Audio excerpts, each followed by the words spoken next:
નમસ્તે, કેમ છો તમે બધા? જય માતાજી. મારું નામ વિક્રમ છે. હું અમદાવાદમાં રહું છું અને મારી પોસ્ટિંગ દિલ્હીમાં થઈ હતી. હું એક ખાનગી કંપનીમાં નોકરી કરતો હતો. દિલ્હીમાં પોસ્ટિંગ થઈ જવાને કારણે મોટે ભાગે મારે ઘરેથી દૂર રહેવું પડતું હતું. હું મહિનામાં 2 દિવસની રજા પર જ ઘરે આવતો હતો. મારા પરિવારમાં મારી મા, મારી પત્ની અને 2 નાના નાના બાળકો હતા. અમારું જીવન ખૂબ ખુશીથી પસાર થઈ રહ્યું હતું. પરંતુ થોડા મહિના પહેલાં એવું કંઈક બદલાયું જેણે મારી આત્માને પણ હચમચાવી દીધી હતી. મારી મા પહેલાં ઘણું બોલતી હતી, પરંતુ હવે ચૂપ રહેવા લાગી. મને લાગ્યું કે કદાચ વૃદ્ધાવસ્થાને કારણે, શરીરની નબળાઈ કે ઋતુ બદલાવાને કારણે તેમની તબિયત સારી નથી, એટલે તેઓ ચૂપ રહે છે. પરંતુ હવે તો તેઓ બિલકુલ શાંત રહેતી હતી. ન તો બાળકે સાથે વાત કરતી, ન મારી પત્ની સાથે નોકઝોક કરતી, ન મને જોઈને ખુશ થતી. એવું લાગતું હતું જાણે તેમની અંદર કોઈ ઘોંઘાટ જે જીભ પર નથી આવતું. મારી પત્ની ઐશ્વર્યા મોટે ભાગે કામમાં વ્યસ્ત રહેતી હતી અને હું એક દીકરો, પતિ અને પિતા બનીને બધું જોતો રહેતો. મને કોઈ સમસ્યા દેખાતી નહોતી, પરંતુ મનની આંખોમાં જે ખાલીપણું હતું તે દર વખતે મારી અંદર ચૂપતું જતું હતું. એક સાંજે જ્યારે હું ઘરે આવ્યો તો મા ખૂબ શાંતિથી સોફા પર બેઠેલી હતી. હું તેમની પાસે બેસી ગયો અને કહેવા લાગ્યો, તમારી તબિયત ઠીક છે? તમે ખૂબ શાંત થઈ ગયા છો. માએ ધીમે રહીને કહ્યું, બેટા, હું ઠીક છું. મને જોઈને તેમના ચહેરા પર એક સ્મિત આવ્યું, જે જોઈને લાગતું હતું કે તેઓ ખૂબ મજબૂરીમાં આ સ્મિત માટે બહાર આવ્યા હતા. બીજા દિવસે હું સવારે વહેલો ઉઠ્યો. બાળકોને સ્કૂલે મૂકવા જવાનું હતું. મારી પત્ની નાસ્તો બનાવી રહી હતી. હજુ પણ મા શાંતિથી એક બાજુ બેઠેલી હતી. મેં કહ્યું, મા સાથે નાસ્તો કરો. તેમણે મને જોયું, કંઈક કહેવા માંગ્યું, પરંતુ પછી શાંત થઈ ગયા. કહેવા લાગ્યા, ના, તમે લોકો કરો, હું થોડી વારમાં કરી લઈશ. મેં મારી પત્ની ઐશ્વર્યાને કહ્યું, મા આટલી શાંત કેમ રહે છે? તે બોલી, કદાચ ઉંમરના કારણે. એક દિવસ જાણી જોઈને જ્યારે હું ઘરે પાછો આવ્યો ત્યારે મેં કોઈને મારા આવવાની વાત નહોતી કરી. હું અચાનક ઘરે આવી ગયો. દરવાજો ખુલ્લો હતો. હું અંદર ગયો તો જોયું કે મારી પત્ની લાઉન્જમાં બેસીને આરામથી ટીવી જોતી હતી. જ્યારે મેં રસોડા તરફ જોયું તો મારી મા ગરમીમાં ખાવાનું બનાવી રહી હતી. મને ગુસ્સો આવ્યો. મેં ઐશ્વર્યાને કહ્યું, તું ટીવી જોતી બેઠી છે અને મા રસોડામાં કામ કરે છે. તે મને જોઈને ગભરાઈ ગઈ. તેણે કહ્યું, માજીએ જાતે જ કહ્યું હતું કે આજે હું ખાવાનું બનાવી લઈશ. મેં કહ્યું, આ મારી માની મરજી નથી, તારી જવાબદારી છે. એટલામાં મા વચ્ચે બોલી પડ્યા, બેટા, મેં જ વહુને કહ્યું હતું કે આજે તું કામ ન કર, હું ખાવાનું બનાવી લઈશ. આ વાતથી મારે શાંત થવું પડ્યું, પરંતુ મને લાગતું હતું કે મા કંઈક છુપાવે છે. થોડા દિવસોમાં મેં એક વાત સ્પષ્ટપણે નોંધી હતી કે અમારા ઘરના ખૂણામાં એક રૂમ હતો. મા ત્યાં અવારનવાર જતી હતી અને દરવાજો લોક કરી દેતી હતી. તે રૂમ ક્યારેય ખુલ્લો જોવા નહોતો મળ્યો. ન મેં જોયો, ન મારી પત્નીએ. એટલું જ નહીં, મારી પત્ની અને બાળકોને પણ ત્યાં જવાની પરવાનગી નહોતી. એક દિવસ મેં ઐશ્વર્યાને પૂછ્યું, તું ક્યારેય તે રૂમમાં ગઈ છે? તેણે કહ્યું, ત્યાં જવાની પરવાનગી જ ક્યાં છે? તું પણ તો ત્યાં નથી જતો. મને તો એવું લાગે છે તારી માએ ત્યાં કોઈ ખજાનો છુપાવ્યો હશે. મેં હસીને વાત ટાળી દીધી, પરંતુ દિલમાં ચિંગારી જાગી. બીજે દિવસે સવારે અચાનક મારી આંખ વહેલી ખુલી ગઈ તો મેં જોયું કે મા ધીમે ધીમે પગલાં ભરતા તે બંધ રૂમમાંથી બહાર આવી રહી હતી. તેમના હાથમાં કેટલા ગંદા ધૂળથી ભરેલા કપડાં હતા. તેઓ ઝડપથી બાથરૂમમાં ગયા. હું ત્યાં જ ઊભો રહી ગયો. પહેલીવાર મને લાગ્યું કે મા ચોક્કસ કંઈક છુપાવે છે. આગલી વખતે જ્યારે હું ઘરે આવ્યો તો ઘરમાં શાંતિ હતી. ટીવી ઊંચા અવાજે ચાલતું હતું. મારી પત્ની સોફા પર બેસીને આરામ કરતી હતી. મેં શાંતિથી બેગ નીચે મૂકી અને રસોડા તરફ આગળ વધ્યો તો મારી મા ફરીથી ખાવાનું બનાવી રહી હતી. તેમનો ચહેરો પરસેવાથી ભીંજાયેલો હતો. હું રસોડામાં ગયો. મેં કહ્યું, મા. તો તેમણે આશ્ચર્યથી મને જોયું અને કહેવા લાગ્યા, બેટા, તું ક્યારે આવ્યો? તું આટલી ગરમીમાં ખાવાનું કેમ બનાવે છે? તેમણે કહ્યું, બેટા, ઐશ્વર્યા બીજું કામ કરતી હતી, તેથી મેં વિચાર્યું કે હું ખાવાનું બનાવી લઉં. હું રસોડામાંથી બહાર નીકળ્યો તો લાઉન્જમાં ઐશ્વર્યા હજુ પણ એ જ અંદાજમાં ટીવી જોતી હતી. હું તેની પાસે ગયો અને બૂમો પાડવા કહેવા લાગ્યો, તું અહીં આરામથી ટીવી જોવે છે અને ત્યાં આટલી ગરમીમાં મારી મા ખાવાનું બનાવે છે. તને શરમ નથી આવતી? તેણે કહ્યું, તને શું થયું છે? તારી માએ જાતે જ કહ્યું હતું કે બધું કામ કરી લેશે. મેં કહ્યું, જો તેમણે કહ્યું તો તે બધું કામ તેમના પર છોડી દીધું? તે બીમાર છે અને તે હાથ રોકીને તેમના હાથોમાં કાબૂ રાખ્યા. ત્યારે તેણે મારી આંખોમાં જોઈને કહ્યું, એક વાત કહું, તારી મા ભોળી નથી. તે તારી પાસેથી કંઈક છુપાવે છે. મેં કહ્યું, એટલે શું? તો તેણે પોતાના માથા પર બળ દઈને કહેવા લાગી, જે ખૂણાનો રૂમ છે, જે લોક રહે છે, તેના વિશે ક્યારે વિચાર્યું કે તે બંધ કેમ છે? ક્યારે વિચાર્યું કે તને પણ ત્યાં જવા કેમ નથી દેવામાં આવતું? મેં હસતા કહ્યું, કારણ કે ત્યાં જૂનો સામાન રાખેલો હશે. તો તે બોલી, ના વિક્રમ, ત્યાં કોઈ ખજાનો છે કે કોઈ રહસ્ય? મેં વાત બદલવાનો પ્રયાસ કર્યો. તને દરેક વાતમાં શંકા કેમ થાય છે? તને મારી મા સાથે આખરે શું મુશ્કેલી છે? તેણે કહ્યું, તને કંઈ દેખાતું નથી. તું ફક્ત એક પત્નીનો પતિ છે, પરંતુ ફક્ત એક દીકરો છે. હંમેશા બસ માં જ નજર આવે છે. મેં કહ્યું, તને હવે આ પણ ફરિયાદ છે કે હું મારી માને કેમ જોઉં છું? તે બોલી, હા, કારણ કે જ્યારે તને તારી માના લોક કરેલા રૂમ પર શંકા નથી થતી, તો મને પોતાના પર હસવું આવે છે. મેં કહ્યું, મારી માં કોઈ ગુનો નથી કરતી. તે બોલી, ખબર નથી, પણ જે કોઈ પણ હંમેશા દરવાજો બંધ રાખે તે કંઈક તો છુપાવતું હોય છે. મેં તેને દાટીને શાંત કરી દીધું, પરંતુ હું પોતે પણ હવે મૂંઝવણનો શિકાર થવા લાગ્યો હતો. રાત્રે જ્યારે બધા પોતપોતાના રૂમમાં સૂઈ ગયા, તો હું બંધ રૂમમાં દરવાજા સુધી ગયો. હળવેથી દરવાજો હલાવ્યો. બંધ હતો, તાળું લાગેલું હતું, જૂનું પણ મજબૂત. માના રૂમ તરફ ગયો તો તેઓ સૂતેલા હતા. બીજા દિવસે સવારે મેં માથી સવાલ કર્યો, આ રૂમ હંમેશા બંધ કેમ રહે છે? માં બોલ્યા, બેટા, જૂનો સામાન રાખેલો છે, ત્યાં તને કંઈ નહીં મળે. મેં કહ્યું, તો તમે તેને બંધ કરીને કેમ રાખ્યું છે? હું ફક્ત એટલું જાણવા માંગુ છું. માં શાંત થઈ ગયા, નજર નીચે નમાવી અને કહેવા લાગ્યા, ક્યારેક માણસ કેટલીક વસ્તુ એવી જોઈ રહેલી હોય છે, જો તેના સુધી પહોંચી જાય તો તે તૂટી જાય છે. હું શાંત થઈ ગયો. બીજા દિવસે જ્યારે અમે બધા નાસ્તો કરતા હતા, ત્યારે મેં જોયું કે માં રોટલી સાથે દહીં ખાતા હતા, જ્યારે મારી પત્નીએ પોતાને અને બાળકો માટે જ્યુસ અને ઓમલેટ રાખ્યું હતું. મેં કહ્યું, માં, તમે દહીં સાથે રોટલી કેમ ખાવ છો? તેણે કહ્યું, કંઈ નહીં બેટા, બસ એવું જ મન થયું. ત્યારે ઐશ્વર્યા બોલી, માજી, તમે જાતે જ ના પાડો છો, પછી વિક્રમને ખરાબ લાગે છે. મારા મગજમાં ઐશ્વર્યાની ગઈરાતની વાતો બોલતી હતી. વારંવાર સવાલ દિમાગમાં ફરતો હતો કે દરેક વખતે રૂમ બંધ કેમ રહે છે? ફરીથી અડધી રાતે જ્યારે મારી આંખ ખુલી, તો મેં માને અંધારામાં તે બંધ રૂમની સામે ઊભેલા જોયા. તેમના હાથમાં એક જૂની ચાવી હતી. તેઓ ધીમે રહીને તાળું ખોલી રહ્યા હતા. હું શાંતિથી દરવાજાની પાછળ છુપાઈ ગયો. દરવાજો ખુલ્યો. માં અંદર ગયા અને દરવાજો પાછળથી બંધ કરી દીધો. થોડીવાર પછી જ્યારે દરવાજો ખુલ્યો, તો મેં પગ પાછળ ખેંચી લીધા, જેથી તેઓ મને ન જુએ. માના હાથમાં જૂના ગંદા કપડાં અને ધૂળથી ભળેલા કપડાં હતા. એવું લાગતું હતું જાણે તેમણે અંદર કોઈ બહારનું કામ કર્યું હોય. તેઓ ઝડપથી વોશરૂમ ગયા. હું શાંતિથી મારા રૂમમાં પાછો આવી ગયો. આ પછી મેં આ વિશે ઐશ્વર્યા સાથે વાત કરી. મેં ગઈ રાતે માને રૂમમાં જતા જોયા અને તેમના હાથમાં ગંદા કપડાં પણ હતા. તે બોલી, હું તો તને ક્યારની કહું છું, તેમણે તે રૂમમાં કંઈક છુપાવ્યું છે. મને પણ રાતે દરવાજાનો અવાજ આવે છે. મેં કેટલી વાર જોવાનો પ્રયાસ કર્યો, પરંતુ મને દરવાજો બંધ જ મળ્યો.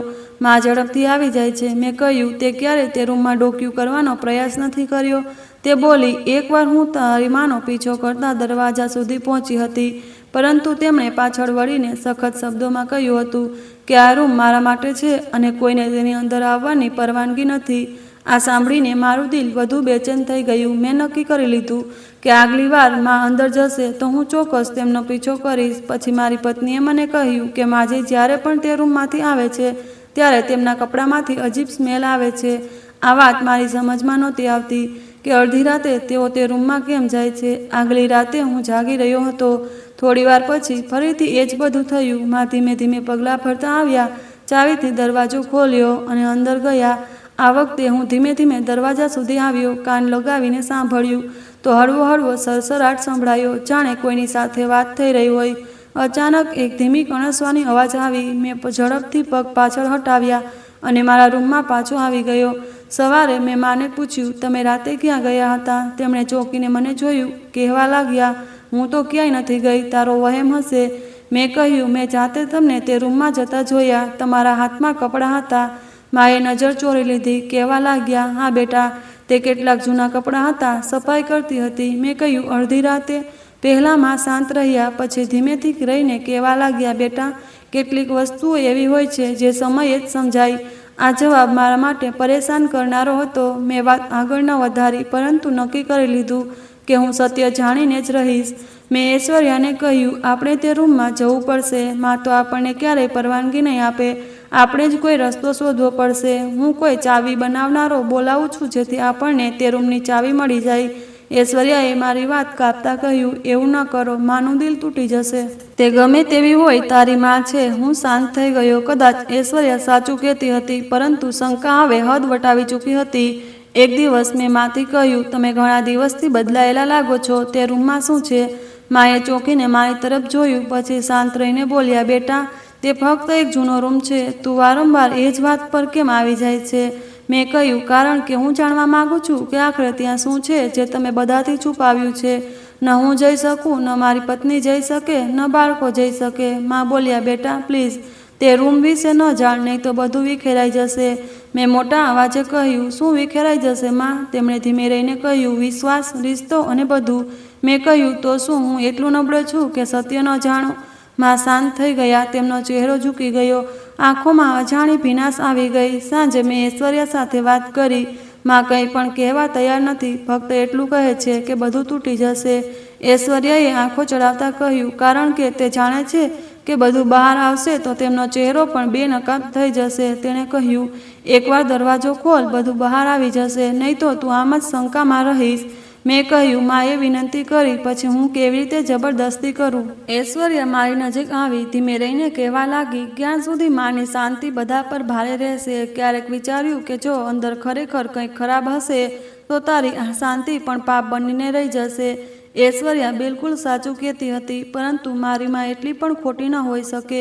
કંઈક તો હતું જે છુપાવાયું હતું. બીજા દિવસે સવારે મેં માને કહ્યું, મારી સાથે રૂમમાં ચાલો, તાળું ખોલો, હું જોવા માંગુ છું કે આખરે ત્યાં શું છે.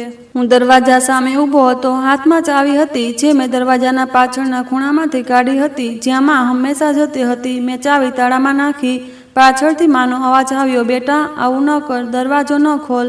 મેં ચોંકીને જોયું, માં પોતાના રૂમમાંથી નગ્ન પગે દોડતી આવી હતી. મેં કહ્યું, હું આજે દરેક સવાલનો જવાબ ઈચ્છું છું, આ દરવાજો તો ખુલશે જ. માએ કહ્યું, બેટા, જો તે તારી માની વાત ન માની તો કંઈ બચશે નહીં. આ દરવાજો, આ રૂમ, આ છત એ છે જેણે મને મારા રહસ્યને છુપાવી રાખ્યું છે. મેં કહ્યું, એવું કયું રહસ્ય છુપાવ્યું છે તમે? જે દીકરો સવાલ કરે તેનાથી માં ડરી જાય. માં રડવા લાગ્યા અને કહેવા લાગ્યા, ફક્ત એટલું જાણી લે, હું તારી ગુનેગાર નથી. હું પાછળ હટી ગયો. ઘોંઘાટ સાંભળીને બાળકો અને ઐશ્વર્યા પણ જાગી ગયા હતા. ઐશ્વર્યાએ દરવાજો ખોલ્યો. વિક્રમ, બસ કર હવે આ તમાશો. માએ ઐશ્વર્યા તરફ જોઈને કહ્યું, તું તો શાંત થઈ જા. તારા દિલમાં તો મારા માટે કોઈ જગ્યા નથી. તેણે હસતા હસતા કહ્યું, મારા દિલમાં સત્ય માટે જગ્યા છે, જૂઠ માટે નહીં. હું વચ્ચે આવી ગયો. મેં કહ્યું, બસ કરો બંને, હું જાતે નક્કી કરી લઈશ કે મારે શું કરવું. મેં ચાવી કાઢી અને દરવાજો ખોલ્યો. દરવાજો ચરમચરાટ કરતો ખુલી ગયો. અંદર અંધારું હતું, ફક્ત એક ધીમી રોશની રૂમના ખૂણામાંથી આવતી હતી. હું અંદર ગયો તો માટી અને ભીનાશની દુર્ગંધ આવી. પછી મારી નજર રૂમના ખૂણા પર પડી, તે નજારો જેના માટે હું તૈયાર નહોતો. મારા પગ નીચેથી જમીન સરકી ગઈ. જમીન પર જૂનું પથરાણું પાથરેલું હતું અને તેના પર મારી બહેન રાગિણી બેઠી હતી. નહીં, બેઠી નહીં, જાણે ઢળી પડી હોય. તેનો ચહેરો પીળો પડી ગયો હતો, શરીર અત્યંત નબળું અને પેટ બહાર નીકળેલું હતું, જેનાથી સ્પષ્ટ થતું હતું કે તે ગર્ભવતી છે. મેં કહ્યું, રાગિણી. તેને નજર ઊંચી કરીને મને જોયું અને ઝાંખી સ્મિત આપી, જાણે સદીઓ પછી કોઈએ તેને ઓળખી હોય. તેણે કહ્યું, ભાઈ, અને પછી તે રડવા લાગી. હું દોડીને તેની પાસે ગયો. મેં કહ્યું, રાગિણી, તું અહીં આ હાલતમાં? મા રૂમના દરવાજા પર ઊભી હતી. તેમનું શરીર ધ્રુજતું હતું. મેં કહ્યું, તમે તેને અહીં કેમ રાખી છે? માએ આંખો બંધ કરી લીધી અને કહેવા લાગ્યા, હું મજબૂર છું બેટા. ઐશ્વર્યા પણ પાછળ પાછળ આવી ગઈ. તેના ચહેરા પર આશ્ચર્ય હતું. એવું લાગતું હતું જાણે તેને બધું ખબર હતું, પરંતુ તે કંઈક છુપાવવાનો પ્રયાસ કરી રહી હતી. મેં કહ્યું, આ બધું ક્યારથી ચાલે છે? માએ ધીમે ધીમે પગલાં અંદર મૂક્યા. તેમણે કહ્યું, બેટા, થોડા મહિના થઈ ગયા. રાગિણી એક રાતે દરવાજા બહાર ઊભી હતી, બીમાર, ભૂખી, ડરેલી. હું તેને આ હાલતમાં કેવી રીતે છોડી દઉં? મેં કહ્યું, પણ તમે મને આ વિશે કેમ નથી કહ્યું? માં બોલ્યા, કારણ કે તારી પત્નીએ ના કરી હતી. માનો અવાજ તૂટી ગયો. મેં ઐશ્વર્યા તરફ જોયું અને પછી રૂમની ચારે બાજુ એક ખૂણામાં જૂનું માટલું રાખેલું હતું, જેમાં કદાચ પાણી હતું. એક બાજુ ચાદર પાથરેલી હતી જેના પર રાગિણી સૂતી હશે, અને એક નબળો પંખો જે કદાચ મહિનાઓથી નહોતો ચાલ્યો.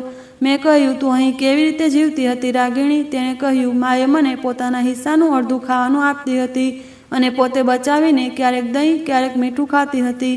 અહીં ફક્ત મારા શ્વાસ ચાલતા હતા. હું ઊભો થયો, મા પાસે ગયો. મેં કહ્યું, તમે મારી બહેનને છુપાવી નહીં, પણ આ કેદમાં રાખી હતી, અને આ બધું તમે મને કેમ નથી કહ્યું? મા શાંત ઊભી રહી. મેં માથું નમાવી દીધું. થોડીક ક્ષણો બધા શાંત ઊભા રહ્યા. પછી મેં રાગિણી તરફ જોયું અને કહ્યું, હવે તું આ રૂમમાં નહીં રહે, ચાલ મારી સાથે અત્યારે જ. માએ ધીમે રહીને કહ્યું, બેટા, આ દુનિયા નહીં માને. મેં દરવાજા તરફ ઈશારો કર્યો અને કહ્યું, પહેલાં મેં આ દરવાજો ખોલ્યો છે અને હવે દરેક દરવાજો ખોલીશ. કોઈને કોઈ સત્યની સાથે ઊભો રહેશે. અને હું રાગણીને સહારો આપીને તે રૂમમાંથી બહાર લાવ્યો, જ્યાં ફક્ત સવાલો હતા પણ કોઈ જવાબ નહોતો. રાગણીને જ્યારે તે બંધ રૂમમાંથી બહાર લાવ્યો તો પગ જાણે જમીન પર પડતા નહોતા. મારી બહેન મારા જ ઘરમાં મહિનાઓથી ભૂખી, નબળી અને નિરાધાર હતી. આ વિચારથી પણ મને ગુસ્સો આવતો હતો. મેં લાઉન્જમાં તેને સોફા પર બેસાડી. માં નજર નમાવીને એક બાજુ ઊભી હતી અને ઐશ્વર્યા દરવાજા પાસે ટેક લગાવીને ઊભી હતી. શાંતિથી આંખો તમાશો જોતી હતી. મેં કહ્યું, માં, હવે કહો, આ બધું છુપાવવાની તમને શું જરૂર હતી? મારો અવાજ તેજ થઈ ગયો હતો. માં ધીમે ધીમે મારા પગ પાસે આવીને બેસી ગયા. હાથ જોડી અને રડતા કહેવા લાગ્યા, બેટા, મેં કોઈ પાપ નથી કર્યું. ફક્ત મારી દીકરીને મારા ઘરમાં આશરો આપ્યો છે. તેને બીજે ક્યાંય જગ્યા નહોતી મળી અને મને પણ. મેં કહ્યું, માં, તો શું તમે મને આ બધું કહેવું જરૂરી નથી સમજ્યા? હું તમારો દીકરો નથી? માં બોલ્યા, બેટા, મને ડર હતો કે ક્યાંક તું પણ બાકીના લોકોની જેમ તારી બહેનને નકારી ન દે. માનો અવાજ ધ્રુજતો હતો. ઐશ્વર્યા આગળ વધી અને કહેવા લાગી, માજી, તમે આ શું કહો છો? મને તો હમણાં જ ખબર પડી કે રાગિણી અહીં હતી. મેં એકાએક ઐશ્વર્યા તરફ જોયું અને કહ્યું, શું તને ખરેખર ખબર નહોતી? તેણે કહ્યું, કસમથી વિક્રમ, મેં તો રાગિણીને ઘણા સમયથી નથી જોઈ. તારી માએ જ આ બધું છુપાવ્યું. રાગિણી, જે અત્યાર સુધી શાંત બેઠી હતી, તે બોલી, ભાભી, તમે જૂઠું બોલો છો. આખરે તમે કેટલું જૂઠું બોલશો? જ્યારે હું રાતે મા સાથે ઘરના દરવાજે આવી હતી, તમે મને દરવાજાથી ધક્કો મારીને બહાર કાઢી હતી અને એ પણ કહ્યું હતું કે હું મરી જાઉં પણ આ ઘરમાં પગ ન મૂકું. તમને એ વાતથી કોઈ ફરક નહોતો પડતો કે મારી સાથે કંઈ પણ થાય અને આ ઘર ફક્ત તમારું જ છે. શું તમને તમારા કહેલા શબ્દો આજે યાદ નથી? ઐશ્વર્યાના ચહેરા પર અચાનક ઝટકો આવ્યો, પરંતુ તે ફોરન સંભાળી ગઈ અને તેણે કહ્યું, મને યાદ નથી. અને ભલા હું તારી સાથે આવું કેમ કરું? શક્ય છે કે મેં કોઈ બીજાને સમજી લીધું હોય. તે સમયે તો અંધારું પણ હતું. મેં ઐશ્વર્યાની વાત કાપી નાખી અને કહ્યું, ઐશ્વર્યા, અંધારું તારા દિલમાં છે, યાદમાં નહીં. આટલું બધું આમ જ થઈ શકે? તને બધું ખબર હતું, બસ તું માનતી નથી. માએ કહ્યું, બેટા, તું તો ત્યારે ડ્યુટી પર હતો જ્યારે લગ્ન પછી પહેલીવાર રાગિણીનો તેના પતિ સાથે ઝઘડો થયો અને તે અહીં આવી. તો તારી પત્નીએ રાગિણીને કહ્યું હતું કે જો તું અહીં ફરી આવીશ તો હું તારા પર એવો આરોપ લગાવીશ કે તું ક્યાંય મોઢું બતાવવા લાયક નહીં રહે. ત્યારથી હું ડરી ગઈ હતી. મને લાગ્યું કે જો મેં તને આ વિશે કંઈ કહ્યું તો શક્ય છે કે તારા દિલમાં પણ તારી બહેન માટે શંકા બેસી જાય. મેં માના હાથ પકડ્યા અને કહ્યું, માં, તમે સત્ય પર પડદો નાખીને તેને બચાવ્યું નથી, બલકે તેને વધુ મુશ્કેલીમાં નાખી દીધું. ઐશ્વર્યાએ બૂમો પાડીને કહ્યું, તો શું તમે લોકો મને ગુનેગાર સમજો છો? તમારી બહેનને જૂઠી મોટી વાતો સંભળાવીને તમે મારી વિરુદ્ધ થઈ જશો. મેં કહ્યું, ઐશ્વર્યા, તે ફક્ત મારી વિરુદ્ધ નથી, એક માણસ સાથે અન્યાય કર્યો છે. રાગિણી સાથે જે થયું તેની જવાબદાર તું પણ છે. રાગિણી ધીમે રહીને બોલી, ભાઈ, મને તારાથી કોઈ ફરિયાદ નથી. હું ફક્ત એટલું ઈચ્છું છું કે હવે હું છુપાઈને ન રહું. મેં કહ્યું, ના, હવે તારે છુપાઈને રહેવાની કોઈ જરૂર નથી. તું મારી બહેન છે, તું અહીં ઇજ્જતથી રહીશ. ત્યારે માએ ઐશ્વર્યા તરફ જોયું અને કહ્યું, વહુ, મેં તને હંમેશા દીકરી સમજી અને તે મારી દીકરીને જ રૂસવા કરી. ઐશ્વર્યાની આંખો આશ્ચર્યથી ફેલાઈ ગઈ અને તે રૂમમાંથી બહાર નીકળી ગઈ. પરંતુ જતાં જતાં એટલું જરૂર કહેવા લાગી, વિક્રમ, જો તું મને જાલિમ સમજે છે તો તે તારી મરજી. મેં જે કર્યું તે મારા ઘરના સુખ માટે કર્યું, પરંતુ મેં તેને કોઈ જવાબ ન આપ્યો. તે કયા સુખની વાત કરતી હતી? જે સુખ જેની કિંમત કોઈની ઇજ્જત, કોઈના શ્વાસ, કોઈની માં બનવાની હાલતમાં છુપાયેલી તડપ હતી. સાંજ સુધી રાગિણીની તબિયત બગડી ગઈ. તેને તાવ આવી ગયો. હું ઝડપથી તેને નજીકની હોસ્પિટલમાં લઈ ગયો. ડૉક્ટરે તેના ખાવા પીવાનું ધ્યાન રાખવાનું કહ્યું અને કહ્યું કે દર્દીની હાલત ખૂબ નબળી થઈ ગઈ છે. તેને ખૂબ આરામની જરૂર છે અને સારા ખોરાકની પણ. મેં દિલમાં નક્કી કરી લીધું કે હવે હું રાગિણીને એકલી નહીં છોડું. તેને ઘરે પાછી લાવ્યો અને તે જ લાઉન્જમાં તેના માટે પથારી ગોઠવી દીધી, જ્યાંથી તે બધાને દેખાય કે હવે તેને છુપાવવામાં નથી આવી.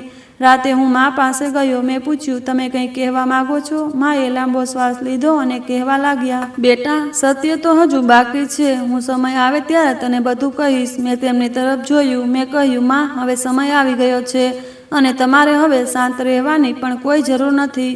મને ખબર પડી ગઈ. મેં જે જોયું તે હજુ ફક્ત શરૂઆત હતી. અસલી વાત તો હજુ બાકી હતી. રાગિણીની હાલત ખૂબ નબળી હતી. ડૉક્ટરે આપેલી દવા અને નબળાઈના કારણે તેના શ્વાસ ફૂલ્યાની ફરિયાદ થતી.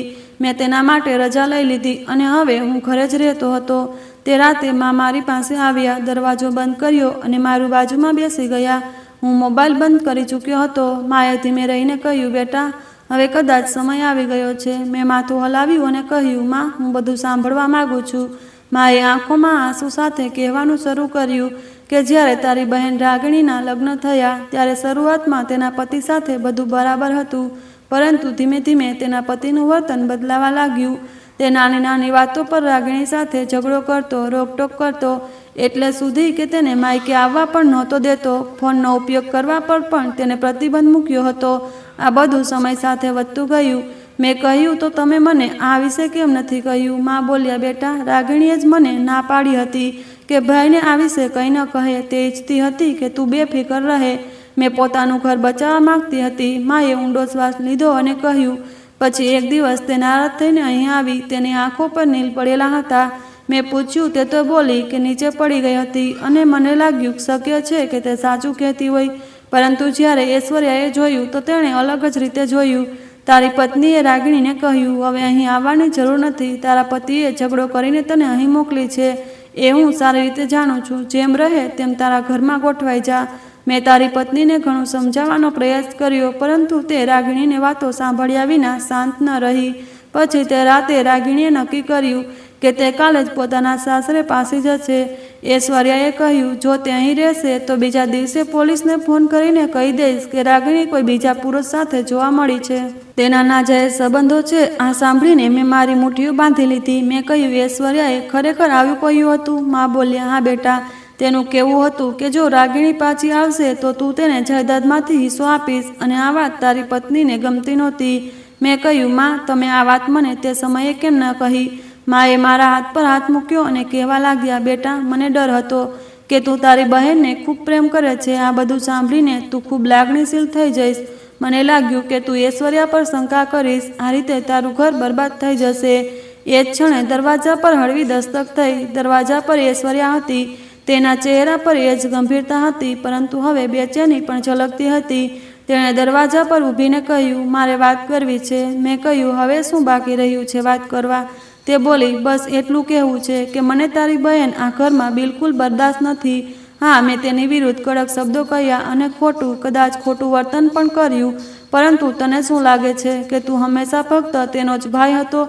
તું ક્યારેય મારો પતિ નથી બન્યો. મેં કહ્યું, ઐશ્વર્યા, મારી બહેન પર જુલ્મ થતો રહ્યો અને તું શાંતિથી તમાશો જોતી રહી. એટલું જ નહીં, તેમાં સામેલ પણ હતી. શું તને અહેસાસ છે કે તે તેના પતિની હરકતોને વધુ હવા આપી? તેણે કહ્યું, ના, મને કોઈ અહેસાસ નથી થયો. હું ઈર્ષામાં આંધળી થઈ ગઈ હતી.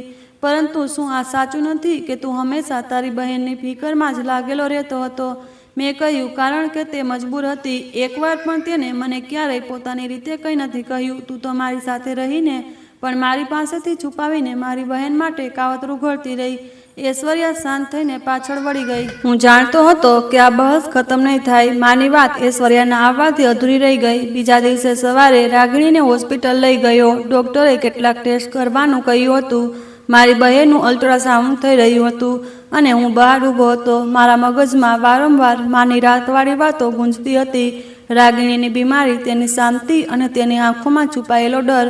હવે બધું સ્પષ્ટ થતું જતું હતું. બીજા દિવસે ફરીથી મા સાથે વાતચીત થઈ. તેઓ મારા રૂમમાં આવ્યા, મારી પાસે બેસી ગયા. થોડીવાર શાંત રહ્યા પછી કહેવા લાગ્યા, બેટા આજે તારે એક બીજું સત્ય સાંભળવું છે. મેં મા તરફ જોયું અને કહ્યું, મા હવે તમારે કંઈ પણ છુપાવવાની જરૂર નથી. જે કહેવું હોય એ પૂરેપૂરું મને કહી દો. માએ ધીમે રહીને બોલવાનું શરૂ કર્યું. જ્યારે રાગિણીને ખબર પડી કે તે ગર્ભવતી છે, તે ખૂબ ખુશ થઈ. તેણે પોતાની ખુશી મારી સાથે ફોન પર શેર કરી. મેં તેના માટે પ્રાર્થના કરી, તેને હિંમત આપી, પરંતુ તેના પતિનું વર્તન તેના માટે ખૂબ ખરાબ થતું ગયું. મેં કહ્યું, શું તેને પોતાના બાળકની ખુશી નહોતી? માએ કહ્યું, ના બેટા, તેને ખુશી નહોતી. તે તો પોતાની પત્ની પર શંકા કરતો હતો. તેનું કહેવું હતું કે રાગિણીનું કોઈ સાથે એફેર છે. મેં કહ્યું, તે મારી બહેન પર આવા આરોપ કેવી રીતે લગાવી શકે? તેની પાસે શું પુરાવા છે? માએ કહ્યું, તેણે કહ્યું હતું કે તેને રાગિણીના કોઈ મિત્ર પાસેથી ખબર પડી કે કોલેજમાં તેનું કોઈ છોકરા સાથે અફેર હતું અને હવે પણ તે તેના સંપર્કમાં છે. તે કહે છે કે જન્મ પછી બાળકનો ચહેરો જોઈ લેશે ત્યારે ખબર પડશે કે બાળક કોનું છે. મેં માથું હાથમાં પકડી લીધું. મેં કહ્યું, માં, રાગિણીની એવી કઈ સહેલી છે જેણે તેના આ ફીજુલ વાત કહી? તેના મગજમાં આ ઝેર કોણે ભર્યું? માં શાંત થઈ ગયા પછી કહેવા લાગ્યા, બેટા, ઐશ્વર્યાએ. મેં ચોંકીને કહ્યું, શું ઐશ્વર્યાએ? માં બોલ્યા, હા બેટા, તેણે રાગિણીના પતિ વિનોદ સાથે ફોન પર વાત કરી અને કહ્યું કે રાગિણી અવારનવાર કોઈની સાથે અહીં આવતી જતી જોવા મળે છે. તેણે ઐશ્વર્યા પાસે પુરાવા માગ્યા તો તારી પત્નીએ એડિટ કરેલી નકલી તસવીર તેને મોકલી જે કદાચ જૂની હતી. હું ઝટકા સાથે ઊભો થઈ ગયો અને ગુસ્સે થઈને ચીસો પાડવા લાગ્યો. મેં કહ્યું, આ સ્ત્રીએ ફક્ત મારા ઘરની નીંવ નથી હચમચાવી, બલકે મારી બહેનનું જીવન જ બરબાદ કરી દીધું. હું તેને ક્યારેય માફ નહીં કરું. માએ રડતા કહ્યું, બેટા, આજ આરોપ પછી રાગિણીને તેના પતિએ ખૂબ મારી. તે એક રાતે અડધી રાતે ઘરમાંથી ભાગી ગઈ કારણ કે તેને લાગતું હતું કે તેનો પતિ આ હાલતમાં તેને મારીને જાનથી મારી નાખશે, જેમાં તેનું બાળક પણ મૃત્યુ થઈ શકે. તેના પગમાં ચપ્પલ પણ નહોતી, ફક્ત શરીર પર પહેરેલા કપડામાં તે ઘરમાંથી ભાગી આવી હતી. તેનો મોબાઈલ તેના પતિએ તોડી નાખ્યો હતો. તે રાતે હું બેચેન હતી. વારંવાર મારું દિલ ગભરાતું હતું. મેં કહ્યું, તમને કેવી રીતે ખબર પડી કે તે ઘરમાંથી ભાગી ગઈ? માએ કહ્યું, બેટા, મને ખબર નહોતી પડી. મારું દિલ ખૂબ બેચેન હતું. એટલે બીજા દિવસે સવારે નાસ્તો કરતા પહેલા હું મંદિરમાં દર્શન કરવા ગઈ હતી. જ્યારે ત્યાંની સીડીઓ પર મેં રાગિણીને જોઈ તો હું આશ્ચર્યચકિત થઈ ગઈ. તેના શરીર પર ચોટના નિશાન હતા, કપડાં પણ ફાટેલા હતા. એટલું જ નહીં, તેને શ્વાસ લેવામાં પણ તકલીફ થઈ રહી હતી. તે બેહોશ થવાની હાલતમાં હતી. મેં ઝડપથી ત્યાં તેને પાણી પીવડાવ્યું અને રિક્ષામાં તેને તરત ઘરે લઈ આવી. મેં માનો હાથ પકડી લીધો અને કહ્યું, તમે મને આ વિશે કેમ ન કહ્યું? મારી તમારી પાસે ફક્ત આ જ ફરિયાદ રહેશે કે તમે આટલું બધું એકલા સહન કરતા રહ્યા. માએ કહ્યું, બેટા, હું તને કેવી રીતે કહું? ઘરે આવતા જ જ્યારે મેં ઐશ્વર્યાને આ વાત વિશે કહ્યું તો રાગિણીની તબિયત ઠીક નથી, તેની જાન જોખમમાં છે, તો તેણે સાફ ઇનકાર કરી દીધો. મેં ઠંડો શ્વાસ લઈને કહ્યું, ઐશ્વર્યાએ શું કહ્યું? માએ ઐશ્વર્યાના શબ્દો દોહરાવ્યા. મારી તરફથી તેનો પતિ ઈચ્છે તો તેને જાનથી મારી દે, મને ફરક નથી પડતો. એટલું કહીને તારી પત્નીએ ઘરનો દરવાજો બંધ કરી દીધો અને કહ્યું, જો તે તમારી સાથે અંદર આવી તો હું તેની સાથે તમને પણ ઘરમાંથી બહાર કાઢી દઈશ. અને એટલું જ નહીં, મહોલ્લાના લોકોને પણ બૂમો પાડીને કહી દઈશ કે રાગિણી કોઈ ગેરપુરુષ સાથે સંબંધ બનાવે છે અને પોતાના પતિને દગો આપે છે. મેં કહ્યું, પછી તમે શું કર્યું? માં બોલ્યા, બેટા, પછી મારે શું કરવું હતું? મારી દીકરી માટે મારે તારી પત્ની પાસે વિનંતી જ કરવી હતી. હું તેના પગે પડી ગઈ, રડવા લાગી કે આવું ન કર, પરંતુ તે ન માની. તેને ઘરનો દરવાજો અંદરથી બંધ કરી દીધો, મને ઘરની અંદર ખેંચી લીધી અને રાગિણીને ઘરમાંથી બહાર કાઢી દીધી. મેં રાગિણીને બહાર જ બેસી રહેવા કહ્યું. તે કડકડતી ઠંડીમાં નગ્ન પગે એવી જ ગલીની જમીન પર બેસી રહી.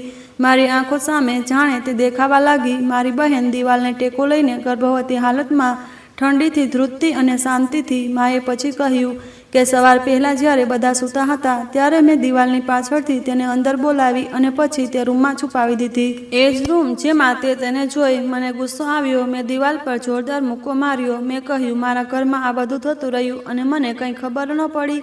માં બોલ્યા, ના બેટા, તું તો બસ અંધવિશ્વાસ ફેલાયેલો હતો.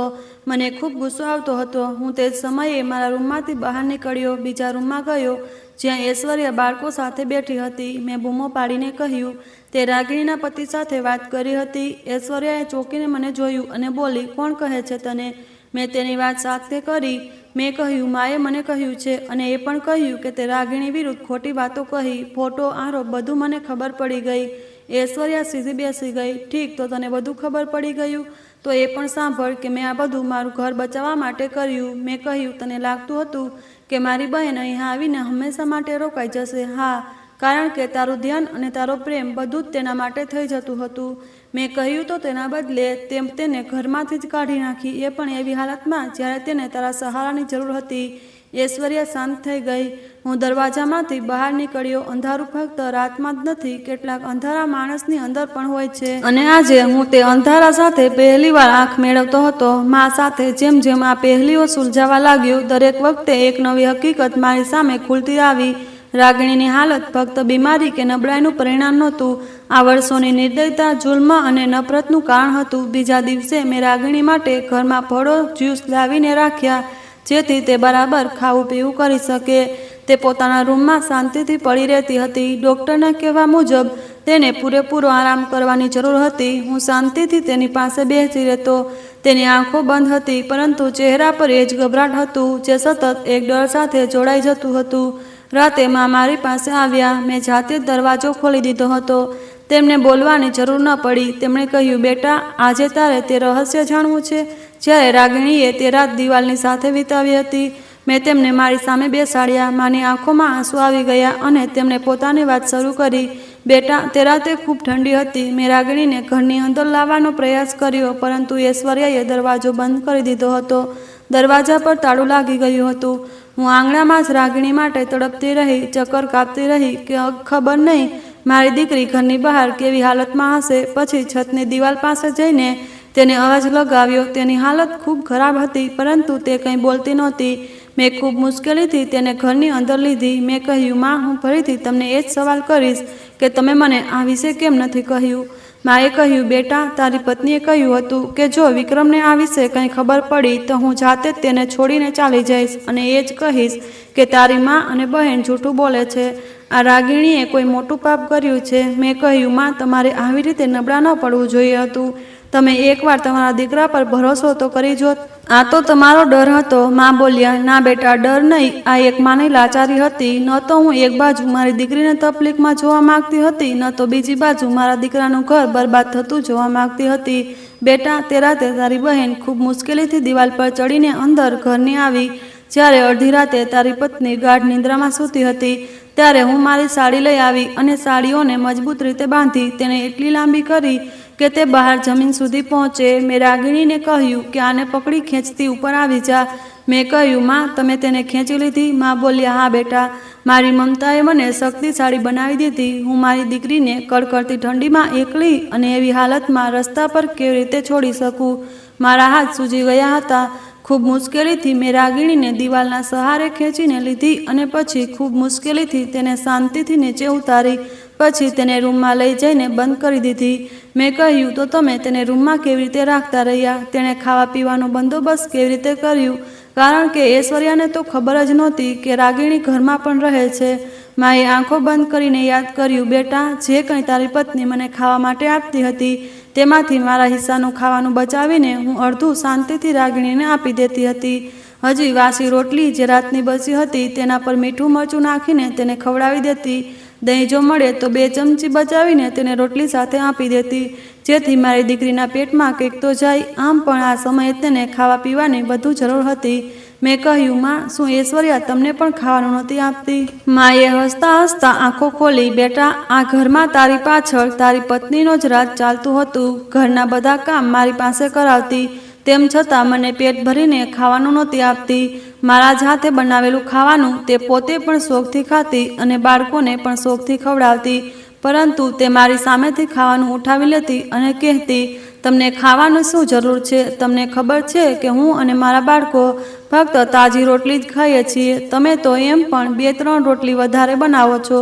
જે વાસી રોટલી હોય તે જ તમે ખાતા રહો. બેટા, બપોરે જો રોટલી વધારે બનાવી હોય તો તે બપોરની વધેલી રોટલી વાસી થઈ જાય. પછી રાતે મને ખાવા માટે આપી દેતી અને રાતનું ખાવાનું જે બપોરે તેને પસંદ ન હોય તે ખાવાનું તે મને આપી દેતી. બસ આવી જ રીતે તારી પાછળ મારું જીવન કપાતું હતું. મેં કહ્યું, આટલું બધું થયું અને તમે શાંત રહ્યા? બેટા, હું તારી બહેનને બચાવવા માટે શાંત રહી. મારી પાસે બીજો કોઈ રસ્તો નહોતો. મેં કહ્યું, તો તમે આ બધું કેટલા દિવસ કર્યું? લગભગ 1 મહિના સુધી. રાગિણીએ તો ક્યારેય કોઈ ફરિયાદ નહોતી કરી. તે હંમેશા એ જ કહેતી કે મારા શ્વાસ ચાલે છે, આ જ ઘણું છે. મેં કહ્યું, ક્યારેય ઐશ્વર્યાને શંકા ન ગઈ? તે બોલ્યા, ગઈ હતી બેટા, પરંતુ મેં બહાના બનાવી દીધા કે ક્યારેક હું જાતે તે રૂમમાં જઈને આરામ કરું છું, ક્યારેક સફાઈ કરું છું અને તારી પત્નીને કહી દીધું હતું કે તું ત્યાં ન જા. તે એમ પણ તે રૂમથી દૂર જ રહેતી હતી. હું શાંત થઈ ગયો. આટલી લાંબી વાતચીત પછી જાણે દિલ ટુકડે ટુકડા થઈ ગયું. મારી માં, જેમણે અમારો ઉછેર કર્યો, તે પોતાની જ વહુ સામે લાચાર થઈ ગઈ હતી અને મારી બહેન, જે મારી સાથે નાની નાની વાતો શેર કરતી હતી, તે શાંતિથી બધા જુલ્મ સહન કરતી રહી.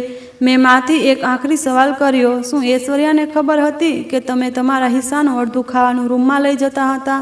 તેમણે કહ્યું, ના બેટા, તે તો એમ સમજતી હતી કે હું ભિખારીને ખાવાનું આપી દઉં છું. આગળ તેમણે કહ્યું, બેટા, હું રોજ વિચારતી કે તને આ વિશે કહું, પરંતુ જ્યારે તારા બાળકોનો ચહેરો જોતી તો વિચારતી કે બાળકો માતા પિતાથી અલગ થઈ જશે. દીકરીના સુખના ચક્કરમાં હું મારા દીકરાનું ઘર ઉજાડી દઈશ. અને ક્યારેક તો મને ડર પણ લાગતો કે ઐશ્વર્યાની સચ્ચાઈ જાણ્યા પછી ક્યાંક તું તૂટી ન જાય.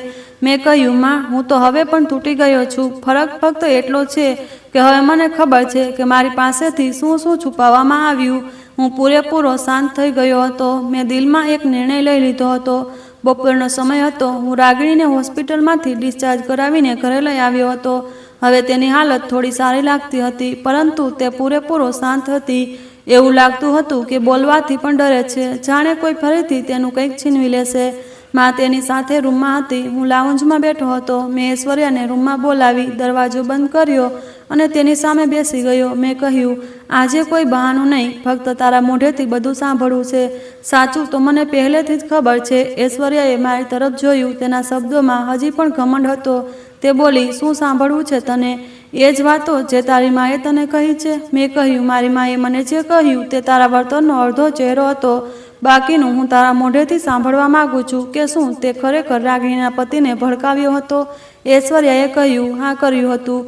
મેં કહ્યું, શા માટે? તો તે મારી આંખોમાં આંખો નાખીને બોલવા લાગી, કારણ કે દરેક વખતે તારા મોઢે તારી બહેનનું નામ હતું. ક્યારેક તેની પસંદ, ક્યારેક તેની ખુશી, ક્યારેક તેની ફોટોની વાહવાહી, ક્યારેક તેની સુંદરતાની વાહવાહી. હું તારી પત્ની હતી, પરંતુ તે હંમેશા મારી સાથે તારી બહેનની વાત કરીને મને નીચી બતાવી. મેં કહ્યું, અને તે શું કર્યું? તે તો તેના ચારિત્ર પર આરોપ લગાવ્યો, તેનું ઘર બરબાદ કરી દીધું.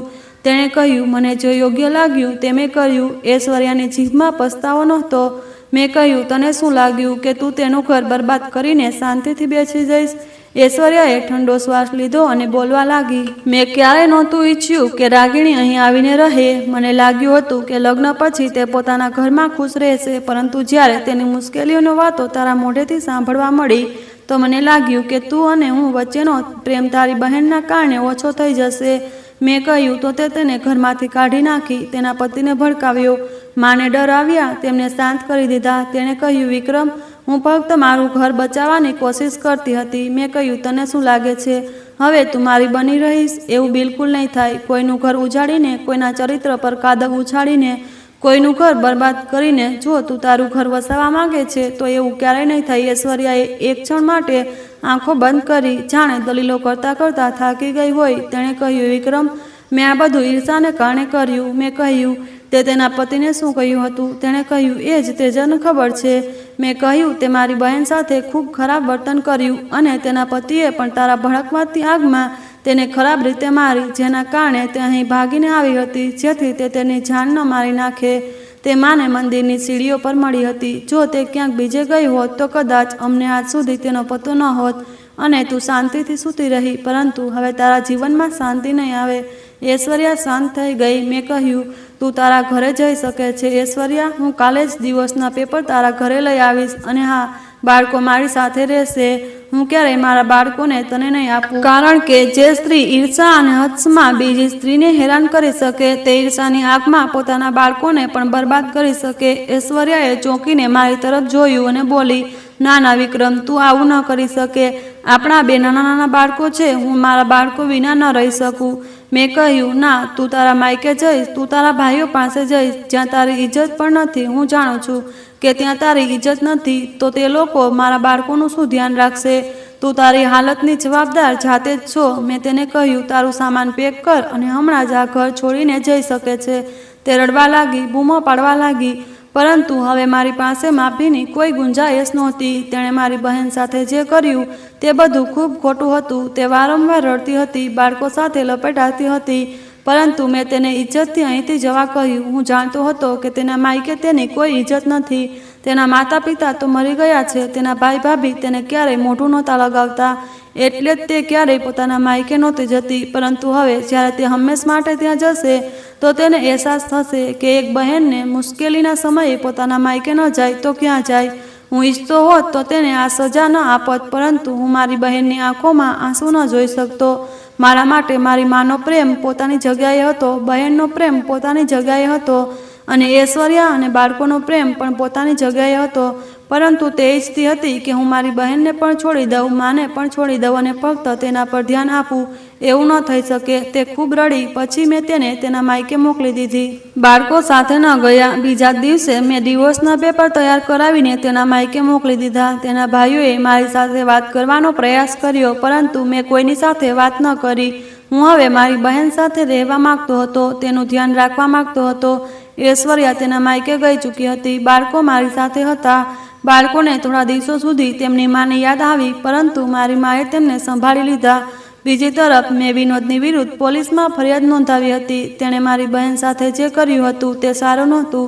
પોલીસે જ્યારે મારી બહેનનું નિવેદન લીધું તો તેને ધરપકડ કરવામાં આવી. તેને તેના કરેલા સજા મળી. ભલે તે જામીન પર છૂટી ગયો, પરંતુ તેના આખા મહોલ્લામાં બદનામી થઈ ચૂકી હતી. મેં મારી બહેનને તેનાથી અલગ કરી દીધી. અમે બંને ભાઈ બહેનને 1 મહિનામાં ડિવોર્સ થઈ ગયું હતું. હું મારી પત્નીને છોડીને પણ ખુશ હતો અને બહેનનું ડિવોર્સ થયું તેનાથી પણ મને સુખ હતું. કારણ કે જે વ્યક્તિ આપણને તકલીફ આપે તેની સાથે રહેવાનો કોઈ અર્થ નથી. સમય પસાર થતો ગયો અને રાગિણીએ એક દીકરાને જન્મ આપ્યો. રાગિણીનો દીકરો ખૂબ સુંદર હતો. ઐશ્વર્યાના માયકેથી ડિવોર્સ થયા પછી ક્યારેય કોઈ ખબર ન આવી. ફક્ત એટલું ખબર પડ્યું કે ઐશ્વર્યા મારી પાસે માફી માંગવા માગે છે, પરંતુ હું ડિવોર્સ આપીને તેને માફ કરી ચૂક્યો હતો. બાળકો પણ થોડા સમય પછી તેમની માને ભૂલી ગયા, કારણ કે તેઓ નાના હતા. તેમની બુઆએ તેમનું ધ્યાન રાખ્યું. રાગિણી પોતાના દીકરાની સાથે સાથે મારા બાળકોનું પણ ખૂબ ધ્યાન રાખતી હતી. હવે મેં દિલ્હી જવાનું છોડી દીધું અને હું આજ શહેરમાં નોકરી કરવા લાગ્યો.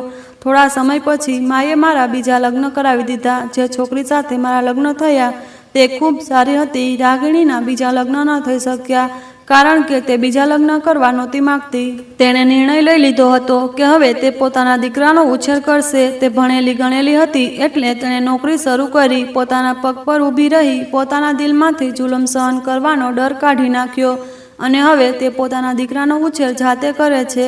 મને ખુશી થાય છે કે મારી બહેન આટલું બધું થયા પછી પણ આગળ વધી. આ વાર્તા તે લોકોની છે જેઓ શાંત રહીને અત્યાચાર સહન કરે છે. જો તમે સમય પહેલાં તમારી શાંતિ તોડી નાખો અને સાચો નિર્ણય લો તો કદાચ તમારે તકલીફનો સામનો ન કરવો પડે જે સામેની વ્યક્તિ તમને આપે છે. હું અને મારી બહેન અમારા નવા જીવનમાં ખુશ છીએ. માને શાંતિ મળી ગઈ. મારી બીજી પત્ની પણ એક સારી સ્ત્રી છે જેણે મારું ઘર સારી રીતે સંભાળી લીધું છે. મારા બાળકોને પોતાના સમજ્યા છે અને ઐશ્વર્યા તેના માયકે બેસીને પોતાની ભૂલોની માફી માગે છે. મિત્રો, આશા છે કે તમને અમારી વાર્તા પસંદ આવી હશે. જો વાર્તા પસંદ આવી હોય તો વિડીયોને લાઈક કરો. જો ચેનલ પર નવા હોવ તો ચેનલને સબસ્ક્રાઈબ કરો અને હા, નોટિફિકેશન બેલને જરૂર દબાવો જેથી આગલું અપડેટ તમને સૌથી પહેલાં મળે. આભાર.